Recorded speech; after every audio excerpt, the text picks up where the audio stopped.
lawful one. For the first 16 years of my life, I was just a Washingtonian. I attended Bancroft Elementary School, Shaw Junior High School, Theodore Roosevelt Senior High School, and every summer was spent in the DC Summer Works program. I went to prom my senior year. I was 16 my senior year. In my senior year, I found out I wasn't born in the U.S. My senior year, I found out I was undocumented. If it wasn't for my wanting to go to college, who knows when I would have found out. I'd been accepted into Morgan State University, a historically black college with a history of developing incredible black minds. Earl Graves, Kwesi Nkrumah, Margaret Peggy Murphy, and countless others. While filling out my FAFSA, I got an error message that directed me to go to the Social Security Administration. I was 16, I had a half day, I was a senior, so I decided I'd go after my last class.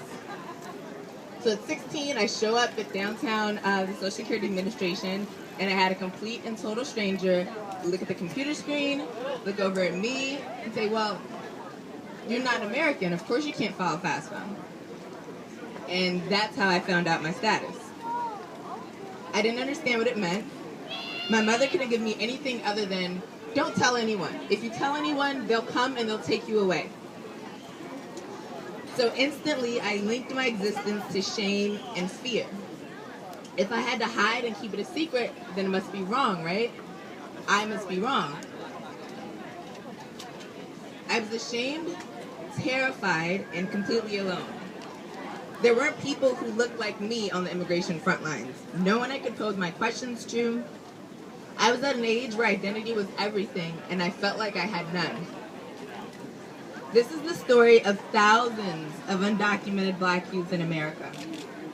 Despite there being over 3 million black immigrants and 400,000 of them being undocumented, we're barely footnotes in the immigration reform conversation. While our voices have been absent from much of the immigration debate, we know how important our voices are, and we raise them in support of immigration reform. As we work towards reform, let's be sure we don't forget about those hiding in plain sight, carrying burdens and wallowing in shame that should be felt by those who seek to deny them the rights that they deserve.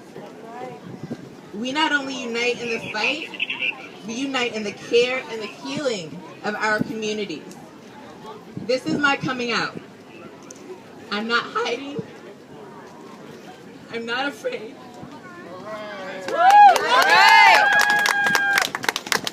And I know that it takes sacrifice for there to be change. So this is my sacrifice. Thank you.